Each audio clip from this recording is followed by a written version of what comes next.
ভয়াবহ দাবানলে পুড়ছে যুক্তরাষ্ট্রের ক্যালিফোর্নিয়ার অঙ্গরাজ্যের লস অ্যাঞ্জেলেস। এরই মধ্যে হতাহতের পাশাপাশি পুড়ে ছাই হয়ে গেছে হাজার হাজার একর জমি আর ঘরবাড়ি। সর্বস্ব হারিয়েছে অনেকেই। তবে তীব্র বাতাসের কারণে আগামী কয়েকদিন এই দাবানল আরও বাড়বে বলে আশঙ্কা প্রকাশ করেছেন জলবায়ু বিজ্ঞানীরা।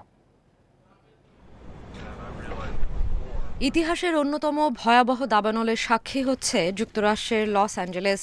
এর মধ্যে দাবানলে প্রাণ গেছে ১৫ জনের বেশি মানুষের। ক্ষতিগ্রস্ত হয়েছে ১২,০০০-এর বেশি ঘরবাড়ি এবং স্থাপনা। আগুনের লেলিহান শিখায় সর্বস্ব হারিয়েছে অনেকেই। দাবানল নিয়ন্ত্রণে আনতে হিমশিম খাচ্ছেন দমকল কর্মীরা। বিমান দিয়ে পানি দিয়েও দাবানলের আগুন নিয়ন্ত্রণের আপ্রাণ চেষ্টা চালিয়ে যাচ্ছেন। কিন্তু তীব্র বাতাসের কারণে বেশ বেগ পেতে হচ্ছে। মুহূর্তেই আগুন ছড়িয়ে পড়ছে নতুন নতুন এলাকায়।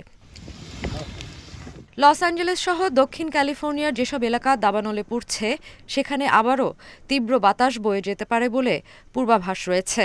এতে দাবানল আরও ছড়িয়ে পড়ার শঙ্কা রয়েছে বলে সতর্ক করেছে দেশটির জাতীয় আবহাওয়া সংস্থা।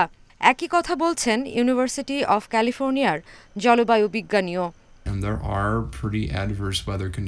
ভয়াবহতার আরও বাকি আছে, এখনই শেষ না।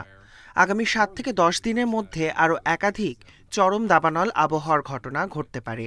এই সপ্তাহের শেষেই একটি বড় দাবানলের ঘটনা ঘটতে পারে। মূলত বাতাসের তীব্রতার কারণে দাবানল ছড়িয়ে পড়ার আশঙ্কা করা হচ্ছে। এছাড়া পরিস্থিতি বিবেচনায় এই দাবানলে হতাহত আরও বাড়তে পারে।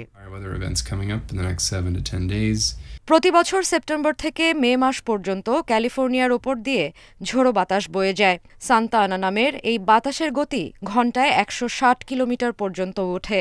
সোমবার ও মঙ্গলবার এই বাতাসের বেগ আরও বাড়বে বলে পূর্বাভাস দিয়েছে আবহাওয়া বিভাগ। ক্যালিফোর্নিয়ার দাবানলে এ পর্যন্ত $২০০ বিলিয়ন ক্ষয়ক্ষতির তথ্য মিলেছে। লস অ্যাঞ্জেলেসের দাবানলকে যুদ্ধের দৃশ্য হিসেবে উল্লেখ করেছেন মার্কিন প্রেসিডেন্ট জো বাইডেন।